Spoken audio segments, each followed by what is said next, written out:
Jeff, CM Punk is going to get booed out of the building at WrestleMania. Yes. And that's not the only side that I want to talk about too, because Jeff, Cody Rhodes is going to get booed out of the building at WrestleMania. What is going on? This is going to be really weird. But the problem with the CM Punk side, okay, like Randy Orton, they turned him heel. They're going to have to do something because he's going to be cheered so crazy at WrestleMania. He's back in the main event picture.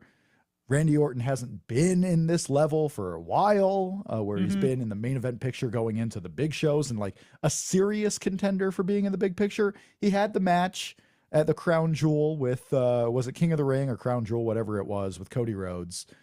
So he's had the one-on-one match where they were both baby faces going into it. This feels like a big thing, the first big thing Randy Orton's been a part of in a long time. But the CM Punk problem is not only is he going to get booed out of the building, but I darn well think that Roman Reigns might too. Yes. This is going to be... It feels like there's nothing to cheer for in this main program. And we were like, okay, let CM Punk talk us into like just not being able to wait for this main event. Give them talking segments. These two shouldn't have a talking segment together for the rest of the way. and Roman Reigns is just divulging right back into like just bury the Usos and pretend they're his young boys. And Jey Uso's just kind of standing around taking it. Jimmy Uso was like, yes, sir. The Usos are being jerks. LA Knight's being a jerk. Everybody's being a jerk. Everybody's calling each other old. I kind of want Gunther to just come out and retire everybody at this point. I mean, there's so many different things going on here that are like, what are they doing? Because, and I don't want a fantasy book like where it should be going. I'm just reacting to what's actually happening here. Is Jey Uso is being kind of a dick, and he does that thing where you're like, man, I hope he stands up to Roman, but we already had that. Like, we had it twice. There's no mystery to the Usos and Roman. None. But why are we putting the tension between the Usos and Roman when it's Roman and CM Punk in the main event of WrestleMania? If you want to do this afterwards, going into like Backlash or something, go for it. But the tension should not be between Roman and the Usos right now. And the question shouldn't be like, oh, what side is Jey Uso going to pick when it comes to WrestleMania? Like that, and they're not really like 100% going into that story on TV, but that's where a lot of fans' minds are going, is like, is Jimmy Uso and Jey Uso going to be the ones who decide the winner of the main event of WrestleMania? But this should be Roman versus CM Punk, but every time they banter against each other, I get the idea, Jeff. The idea seems simple. Every week, this week it's CM Punk's turn to go one notch above with the dead father line. Yes. This week it's Roman Reigns' turn to go just one notch above. And then it's CM Punk's turn to go one. Everyone's going to go one notch above until you're like, man, I just want these guys to fight it out and see who the better man is. But adding tension with the Usos involved in the ring, like it's not just outside before they come into the ring, the Usos are having some tension with Roman Reigns. No, inside the ring in the main event segment. When the Usos, who knows if they're actually going to wrestle the Vision at WrestleMania, because we have that match coming up now, all of a sudden. Like, what the heck is going on, Jeff? And now you may speak. Welcome to the show, everybody. It's raising the tension, but it's raising it's like if you ever like went to high school or middle school. I did. And two kids were going to fight, but you didn't like either of those kids. So you're just hoping that they look, and it's like, well, and number one, they're just talking about it. They're not fighting. They're just doing it. And then next thing you know, it's getting uncomfortable watching them going back and forth. And you're just like, well, one of you just please. Actually, could you just beat the tar out of each other and then, both leave the school forever? Because we don't want to see either of you. To go further on that analogy, and this happens in every once in a while in a movie, right? Is like, yeah, everyone wants to see these two kids fight, and then they're like bored by it, and they all just start walking to class as the two are still staring off. Like, I'm worried if people are going to be walking out. Like, they're not going to be, obviously. They paid $13,000 to get their tickets. No, I'll tell you what's going to happen. They're going to do an Oba chant during this thing and hope that Oba comes out. Are you happy? Maybe it's too early to bring this up. We have time. Are you happy that it seems like the same way the what chants have turned into other things, not on the same level, obviously, but people do chant, yeah, for LA Knight, and they chant other things going on here. Will Oba take over like the Goldberg chants? Not that they're running rampant anymore, but I feel like this generation's going to forget all about the Goldberg chants, and here it is, Oba. Like, yes, here's the guy. did you see the kids doing the dance on Monday? They're doing the dance. They're showing it the is dance. There, man. They love it. It's possibly the most exciting thing going into this Mania right now, for me at least. Oh, actually, we should ask that question here coming up, but let's talk more about the CM Punk Roman Reigns. So not only do you have the Usos, who are kind of playing their part into this again. Yeah, what's the question with LA Knight? Will LA Knight have a singles match at WrestleMania? Will LA Knight be ending up wrestling Seth Rollins? Will Braun Breaker be coming back? And if Braun Breaker was going to come back, I thought this week was going to be the Raw to do it. Because we're running out of time. Maybe they're playing it day by day. Maybe it's going to end up being another Seth Rollins Open Challenge and Braun Breaker shows up the day of. Maybe they're going to have to get someone else. Maybe it's going to be Seth Rollins, Joe Hendry, for all I care. But there's a lot of questions going on here. But yeah, bringing the Usos in, Jay and Jimmy kind of playing, will they team? Will they not team? They got to make up their minds too, right? It's because they wanted to go back in the tag team scene. Jey Uso was dedicating himself in the tag team scene. But then Elimination Chamber came and the Royal Rumble came, and Jimmy's like, you got to be main event Jey Uso again. And then they're back in the tag team scene because they're going up against the Vision. And now Jimmy's like, man, Jey Uso, you are the main event. You are the singles champion. What is going on here? Do they not want to team up? Do they start teaming, and then Jimmy and Jay are like, man, this we kind of hate each other, don't we? I don't want to do this anymore. We should be singles. What's going on? Even outside of the wrestling world, it feels like they're trying to make Yeet happen again. Did you see the Netflix baseball last night? Oh, I watched the Netflix baseball. I have watched all of the baseball that has happened in the last 18 hours. All of it.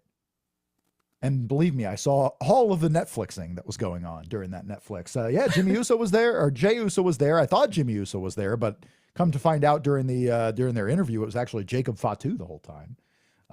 So yeah, they were there at the game. Jameis Winston, I tell you what, media superstar in the making, that guy. He has personality. He has so much personality to the point where I'm like, stop being a quarterback, bro. You got the next line is coming. It feels like, though, that Roman Punk is going to be one of those matches where it's like a cast of thousands, millions of people running in and doing crap. And you're just like, God. Which a CM Punk match, I mean, all the credit to CM Punk for this. CM Punk does not need the run-ins and all the bullshit. CM Punk doesn't need that.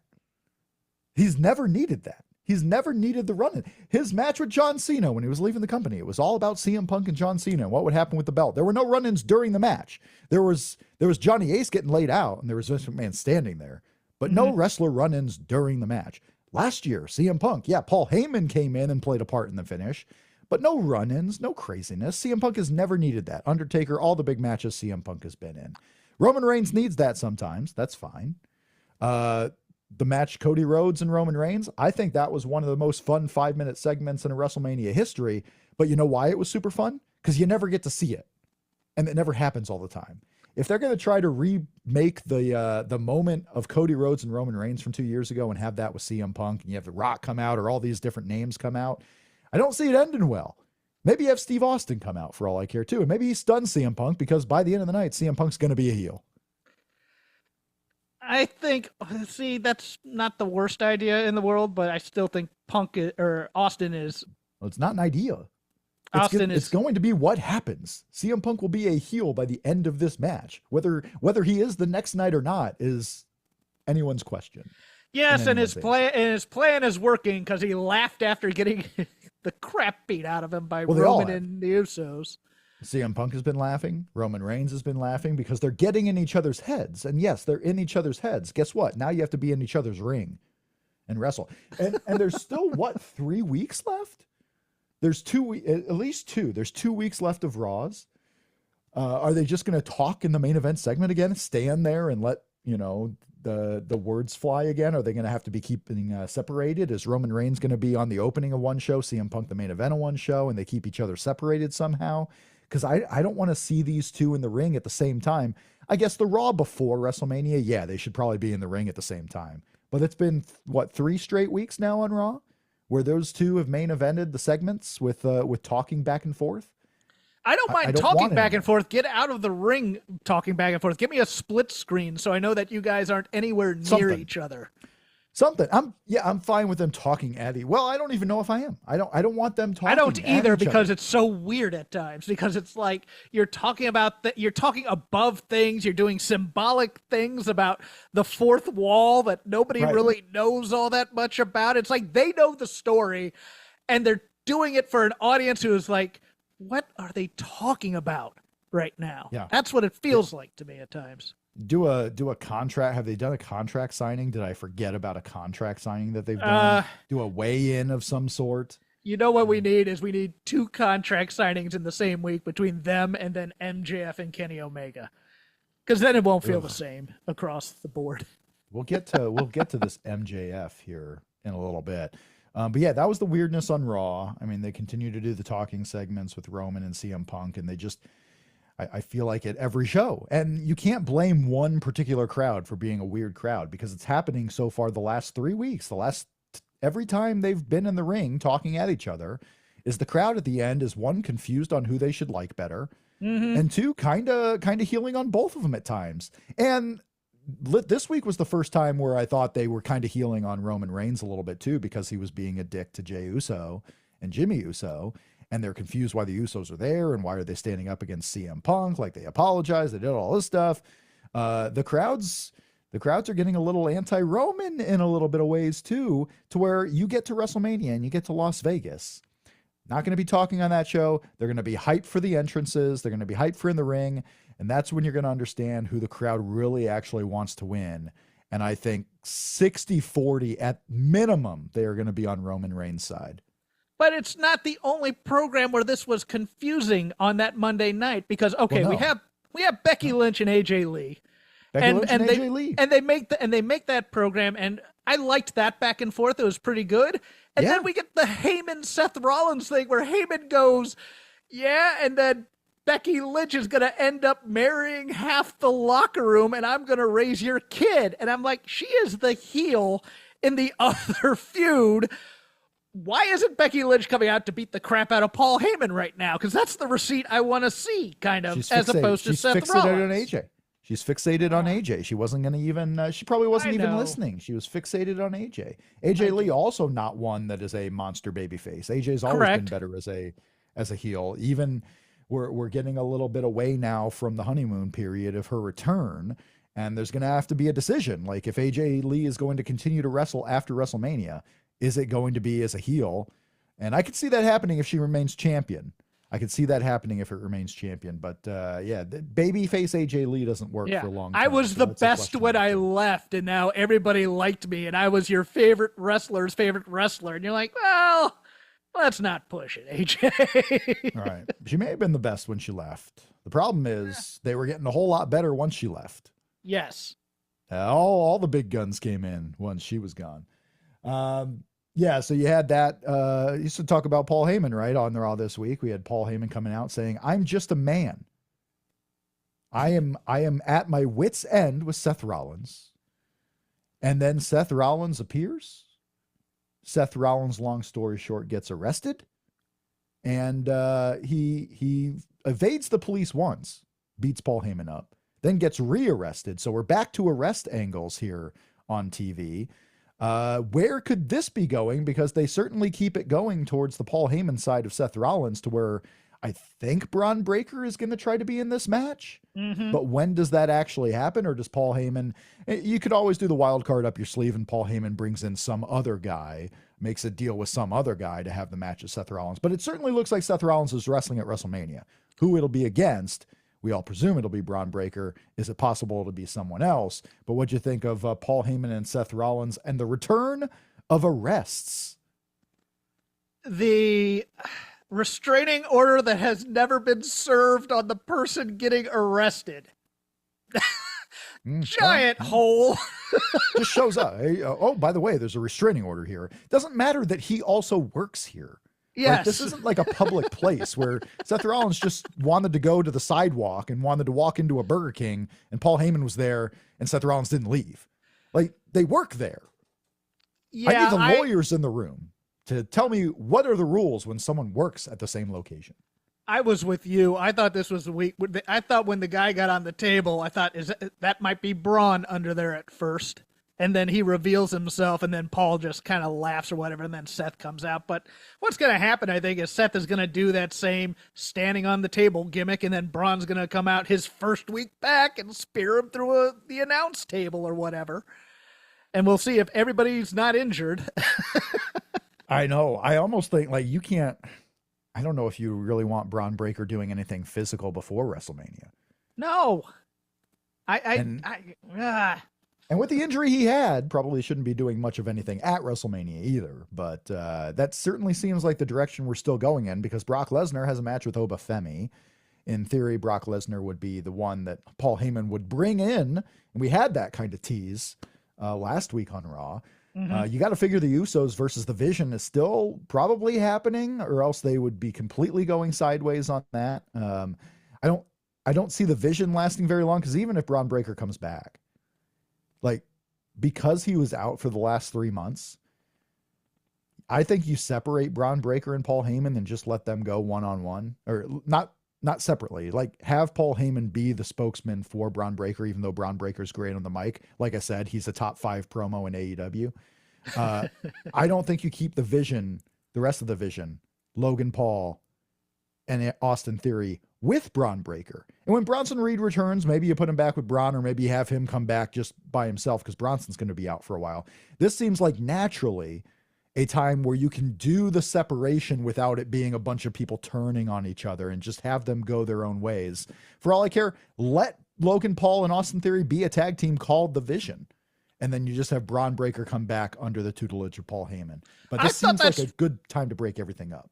Yeah, I thought that's what they were doing, because like the Vision came out there, no Paul Heyman, but they were talking about Paul Heyman all night, and it's like, well, that felt like a natural break to me. That felt like, okay, they're going on their own. They want Heyman with Brock so that Oba can get the shine, of being against the guy in the Paul Heyman family, or whatever we're going to call this. No, you should just call it the Don Callis family, even though he's not there.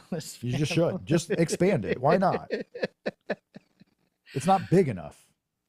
Let it cross promotions. Oba shouldn't lose or ever get beat up by Brock in this entire feud. At no point should he take a bump. No. He should run through him. He should just run through him. And here's the thing about Brock Lesnar. I don't think Brock Lesnar would be opposed to getting squashed, because it means he got his money. He's out of there quick. I don't think he's opposed to getting squashed. That's what you should do. This match should not go 8 to 10 minutes. This match shouldn't go 15 minutes. This match should open up the show with Oba Femi winning in 2 minutes flat, Goldberg style, in the main event of Survivor Series. He should lose and then come back and then lose to Gunther and then go on his merry way. That's it. That's the script. Yeah. Speaking of Gunther, seems like they were headed towards Rey Mysterio and Gunther this year at WrestleMania, but Rey Mysterio might not be able to make the show due to injury. So now we talked a little bit about it last week. Gunther versus Penta, potentially, maybe a multi-man match for the Intercontinental Championship. Maybe you go some other direction completely. Maybe it ends up having to be Gunther versus Seth Rollins. But where do you see everything going on with Penta in the Intercontinental Championship coming out of this week's Raw? Multi-person schmaz. I would much rather you put Gunther and have him retire, quote unquote, retire Jelly Roll from wrestling, but that's me. I just think that's something. I just think the Intercontinental title is going to be that. We're going to put 6 people in a match and let them do a bunch of spots, and we'll make crowd pleasing. That's it. Yeah, maybe. You don't have the Money in the Bank match at WrestleMania anymore. You don't really do the Andre the Giant Memorial Battle Royal. You do that the night before on SmackDown these days. So you don't have those big multi-man matches that can get a lot of people at WrestleMania. So here's your chance to do that. Of course, we're probably going to get some type of 3, 4, 5 person match with the Wyatt 6 and the MFTs at WrestleMania. So that'll be your match that gets a lot of guys on TV. Wait, you think they get on Mania? I don't. I think they get on that SmackDown before. I think it's the SmackDown before, but if you want to get a lot of people, like we said, there's still a lot of room on this card. Because if you don't do that match at WrestleMania, and we've had these three ways, you've had the Bobby Lashley, Shelton Benjamin multi-man tags before on WrestleMania with Karrion Kross. They're like, it's not that big of a match, but we have time. We got to fill up 7 matches per night. Okay. So you could have a little bit of that. You could have, Ilya going for the U.S. Championship. You have a U.S. Championship match, either on this one or the SmackDown before. So there's a lot of those tweener matches that you just don't know what day they're particularly going to be on. But speaking of the SmackDown side, yes, Cody Rhodes is going to get booed out of the building. Randy Orton is a superhero. Randy Orton beating up Matt Cardona is the biggest thing Matt Cardona has done since his return. And now, when Matt Cardona re-debuted, you would have thought, okay, this is best chance now to ever get a singles match at WrestleMania. Dude's not going to be in a match at WrestleMania. No. And Randy Orton is getting cheered like crazy. In Vegas, Randy Orton is going to get cheered like crazy. Let me ask you this, because it's been on my mind. Would it have been better to just have brought him back as Zack Ryder with a different coat of paint? Unless you thought you're going to make all your money back by selling merch with Matt Cardona right off the gate. Maybe they did. Maybe they did pretty well. Like, what percent of that audience knows who Matt Cardona is? But they know, I don't think it matters what you name him. You could have named him Bob Smith coming back. You see it, you know who it is, and he matters just as much as Zack Ryder did because Zack Ryder didn't mean anything. Right. But he at least had like headbands and the woo-woo. And people kind of, he got a bit over as that. Like, you can't deny that. But Matt Cardona, indie god to the WWE universe, who cares? Well, because they're not really selling that he was an indie god either. Right. It's not about telling the audience what he did while he was gone. It's showing the new character on TV. That's what Cody Rhodes did when he came back. Okay. It's not, Cody Rhodes went off for 3 years and this is what he did. No, you saw it. You saw it on TV. Yes. You're not seeing that with Matt Cardona. No, that's a very Zack good Ryder point. With a different name. No, they educated the audience on what Cody Rhodes was during the Mania match, during his long walk down. During his intro. Yes, you could see it. But you have to see it. You have to see. Drew McIntyre is the same kind of thing. You saw a new Drew McIntyre when he came back. You didn't see the Drew McIntyre that was in 3MB. You didn't. The Drew just Galloway. Have to be told. Even. You just didn't have to be told what he did. This guy was in TNA and ROH and all these places. No, you saw it when he returned. It'd be like Kurt Hawkins coming back as Brian Myers. It would not matter what his name is if he's presented the same way as Kurt Hawkins was. Correct. It just does not matter. But yeah, on that SmackDown side, Randy Orton, this Las Vegas crowd is gonna make or break, I think, the way we remember this WrestleMania. That was not the case last year. That was not the case the year before. Where was it? In Philadelphia or wherever it was. This crowd's gonna make or break this WrestleMania, I feel like, because of how they react to some of these superstars that are coming up. It's the Usos, it's Roman Reigns, it's Randy Orton and Cody Rhodes. They may not make or break what the summer of WWE is, but how we remember this show, I think they're going to play a bigger part than many crowds have ever played a part, especially in a WrestleMania. Both of these matches, and I don't think they're going to do both on Mania. They'll probably save one for the Raw after Mania, so that'll be the Punk Roman side.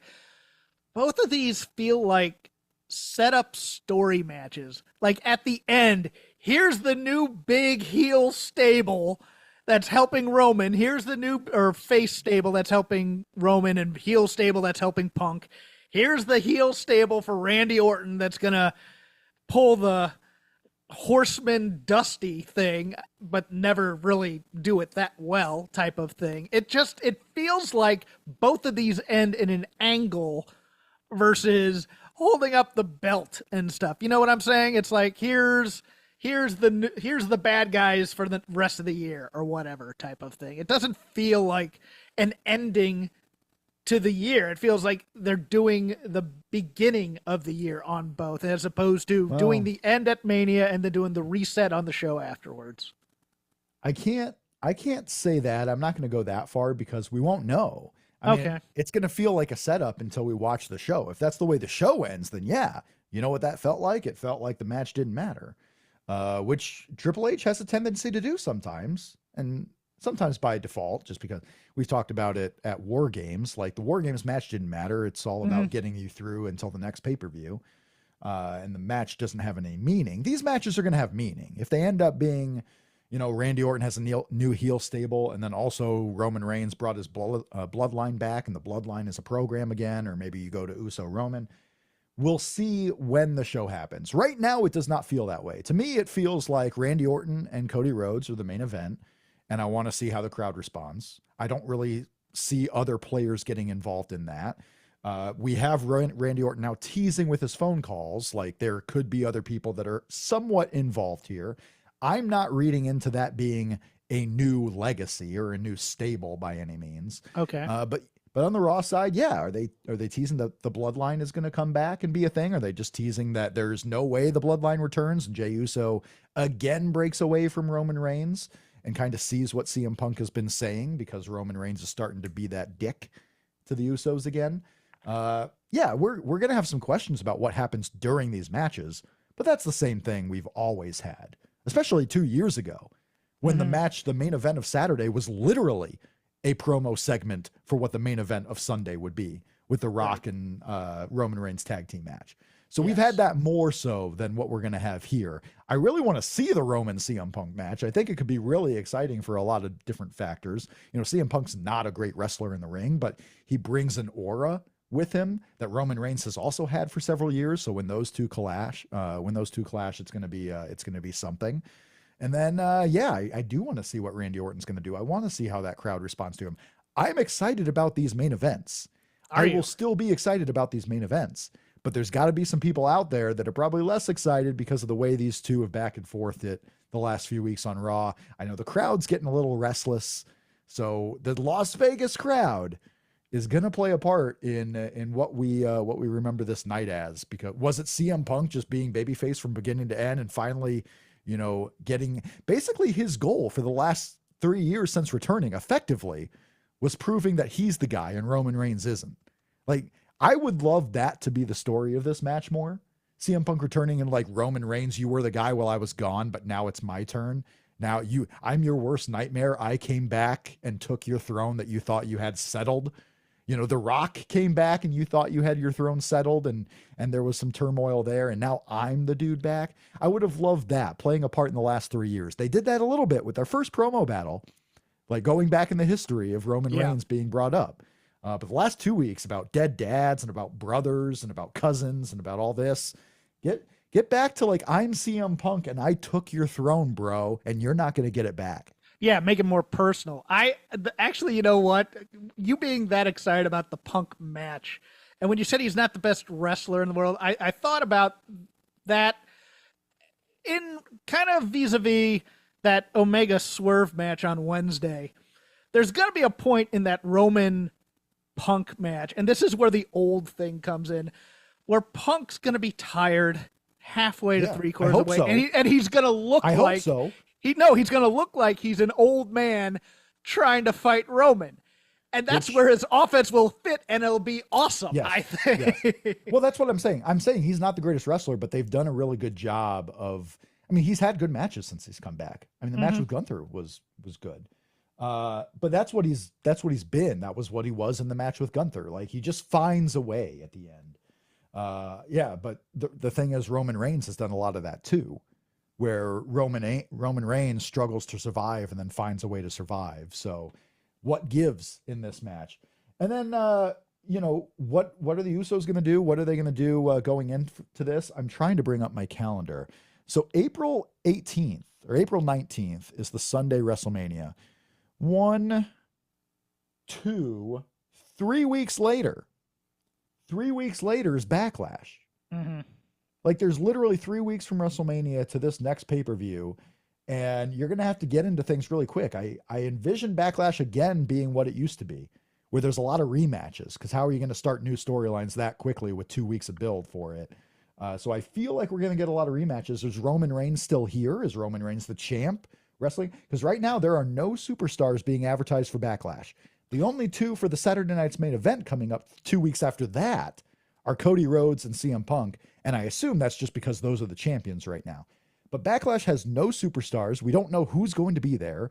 Will Roman Reigns be the champion? Will CM Punk be the champion? And will they be rematching? We have a quick turnaround to the next show.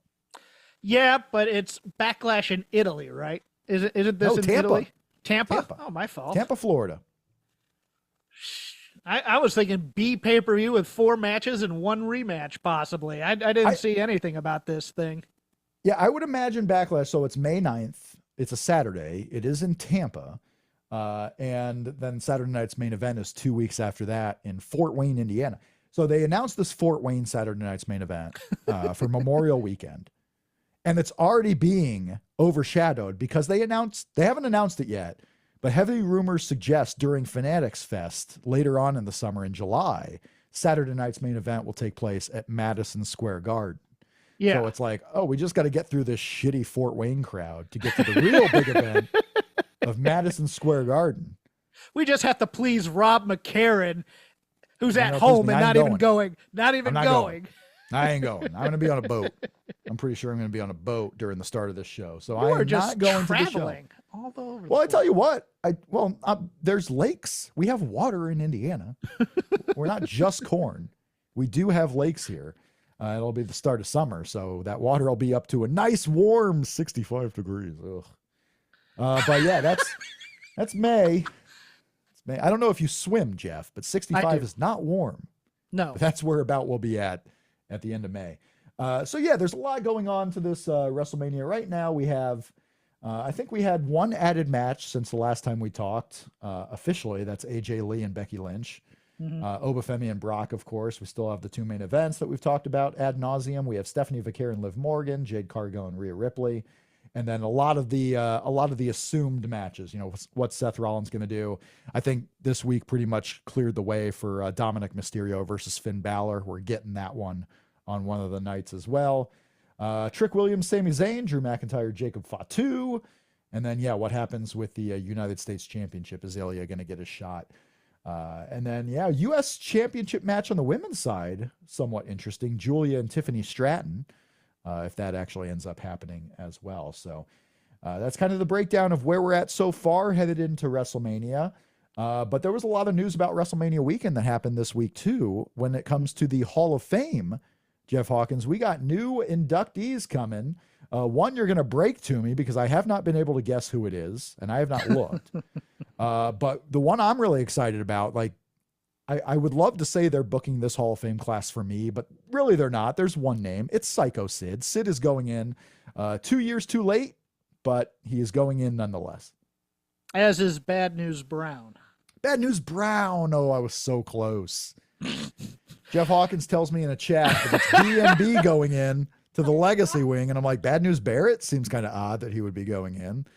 I don't know these BNBs. And then you said Bad News Bischoff, which I was like, is it time for Bischoff to go in? I mean, Eric Bischoff is going to go in at some point, I think.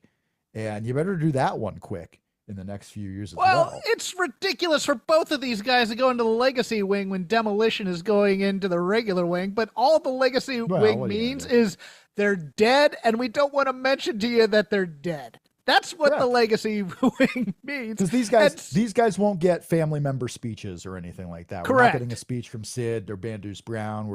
They're in the Hall of Fame. They're in there. But oddly enough, we're going to get a speech probably from Dennis Rodman. Yes. Although Sid deserves the pop on a video package for Sid would be awesome. Play the video package. That's what we used to do when we were in the glory days, if you can call it that. Actually, I don't think the WWE Hall of Fame ever really took place during the glory days of a WrestleMania. Because like the glory days of WrestleMania being up to 2002 of your Attitude Era fandom. Yeah. And then the John Cena era, we had Hall of Fames, but I always loved the video package announcements because it was a video package of 2.5 minutes when they were announcing someone. Now it's just, hey, Sports Illustrated broke the news. ESPN broke the news. TV Guide broke the news. Bleacher Report saying that Bad News Brown is going into the Hall of Fame. I do like the Undertaker gimmick of him being the guy who personally lets people know they're going in. He did it with Stephanie. He did it with AJ Styles. They did the Zoom calls with Demolition. I like that gimmick, but afterwards, you know what you could do? Play a 2-minute video package to some Coldplay song about how these guys made an impact in wrestling. Yeah, Bad News Brown had one of my favorite WrestleMania moments when, after the battle royal to begin the show, he turned on Bret Hart, ghetto blasted him, and then broke a trophy over him, which then cemented Bret Hart's babyface turn. Also, was watching a clip earlier today of Bad News Brown on Arsenio Hall's old talk show, where he's in the middle of that Jake the Snake feud, and he's acting all big and tough, and then Arsenio takes out a snake, and Bad News Brown just sells it. It was great and stupid, but it was still stupid. But I always liked Bad News Brown, Bad News Allen, whatever you want to call him. Okay. And before we get into this MJF news that's breaking, you had another one that you wanted to make mention of. We had a passing in the world of wrestling recently. Yeah, Dennis Condrey of the Midnight Express. During our time when we did the 100 greatest matches, I think we had I know we had at least a Sweet Stan Lane Midnight Express match, but I think we also had a Dennis Condrey Midnight Express match. And I am a person of whom the Dennis Condrey Midnight Express, in retrospect, I think is a better team than the Sweet Stan. The Sweet Stan one is slicker, him and Bobby Eaton, don't get me wrong. It's a lot more fan friendly. But Dennis Condrey is always the guy I think of when you think hillbilly community theater. That's what wrestling is. He has the scarves around the neck and the legs. He's scuzzy, which, he has body hair. He's not exactly jacked to the gills, but he's tough. He's the first guy I ever saw do Mrs. Full Nelson slam on the ground. And like their gimmick was always awesome. They'd come into a territory. Jim Cornette would introduce, twin sons of different mothers, all this other stuff. They'd come and they would just beat the crap out of jobbers and stuff. And, and then they'd go cut a 30-second promo where Cornette just talked all the time. But those matches against the Fantastics and Crockett were something. For me. That was number 82 on the WWE matches to see before you die. Not even WWE, just best matches to see before you die. It was the Midnight Express versus the Fantastics from NWA Clash of the Champions. Clash of Champions 1, the opener, yeah. That would be the match I would pick. But but he was also he was a carny. I mean, he left before I think the first Crockett Cup, maybe the second one, and that's when they had a choice to replace him with either Sweet Stan or Tom Pritchard, and they chose Sweet Stan. And then when they did the original Midnight Express, which was a hot angle coming in with Paulie Dangerously, him and Randy Rose, left before the loser leaves town match because he's like, not doing the job, and I don't like Jim Herd. So they replaced him with Jack Victory, which was kind of anticlimactic. But I was always a big fan of Dennis Condrey. Just wanted to take a couple moments and now you can get back into your thing. So Brian Myers runs this promotion. Speaking of Brian Myers, as we were earlier, the former Kurt Hawkins runs a promotion called Create a Pro. Yes. In New York, on an event in May of this year, on May 1st. The main event of that show is going to be Nick Nemeth of TNA versus MJF of AEW. MJF potentially being the AEW World Champion on this show. We are getting in the Indies MJF versus Nick Nemeth. This takes me back a lot of those times where it's like, oh my gosh, this is promotion versus promotion because it's on the Indies. But this is one of AEW's biggest stars and obviously one of TNA's biggest stars going at it. What do you think about MJF and Nick Nemeth at Create a Pro? Well, that would explain why MJF was cutting a Twitter promo today about whatever that show with LaGreca is that Nick Nemeth does. Look, as a character, the Dolph Ziggler Nick Nemeth has never been anything to me, really. He's a nice enough guy. I think he's a pretty darn good wrestler, though. So I'm kind of here for it. I kind of want to see this, to be honest with you. I think he's going to show out to show up or show up to show out or however you say it. I think that's going to be a hell of a match, to be honest with you. Very well could be. And the days of the Indies, bringing together superstars that you never thought possible to be in the ring, possibly coming back here with these TNA versus AEW guys. Another thing I wanted to bring up is at WrestleMania. So I'm not even sure. I haven't looked because it's going to be one of those things where, okay, it's Friday night, it's SmackDown. Will I even watch SmackDown? Definitely not going to stay up till at 11 o'clock to watch the start of a WWE Hall of Fame. I don't know if the Hall of Fame is going to stream anywhere. And if it does, probably on the YouTube channel of WWE at like 11 o'clock at night Eastern. Yeah. I don't know if they've officially announced anything where it is going to air. Maybe they air it on delay. Maybe it airs on Netflix. Who knows? But something that is going to air on Netflix from WrestleMania weekend. And a little nervous about this one because of the way last year's WrestleMania roast went. We are going to have Kill Tony WrestleMania. Now, it's not going to air live. It's going to be recorded and then air on Monday. For the best of all intentions here, that's the way you should do it. I feel like heavily edited. This is not so much a roast of wrestlers in WrestleMania as it is just a Kill Tony with WWE wrestlers involved. So hopefully no one says anything. But yeah, one of the big events. They're doing it again. Tony Hinchcliffe hosting an event, WrestleMania weekend. It's fine because it's not a roast. I mean, I've been talking about this today.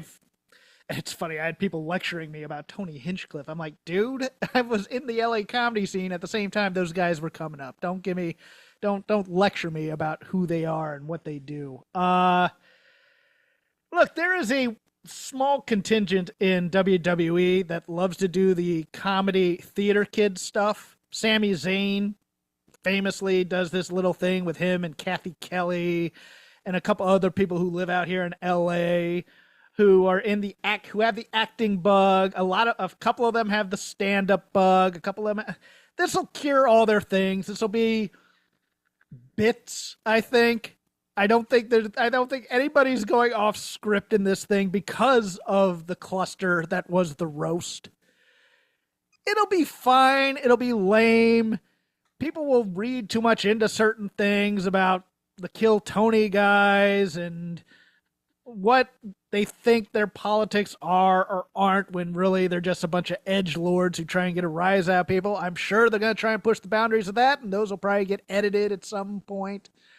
But it's going to be like R-Truth, Miz, maybe LA Knight, Kathy Kelly, Sami Zayn, those kinds of people in it. And they'll be probably doing stand-up or something written for them, and then they'll get cheered or jeered on whatever panel Kill Tony decides to do for this. It'll be fine. It'll be lame. It's called crossover. That's all it is. It's just corporate crossover because Kill Tony's on Netflix and WWE's on Netflix. That's it. That's the list.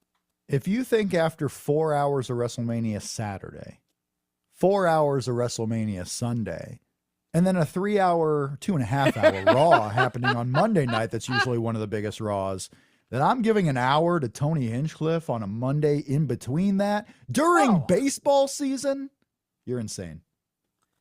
It's not even going to air Monday, is it? It's going to be edited and then released later. Or is it going to be like taped on Friday? It's going to be taped on Friday. That's when they're going to tape it. Well, I think they're taping it Friday or Saturday. Yeah.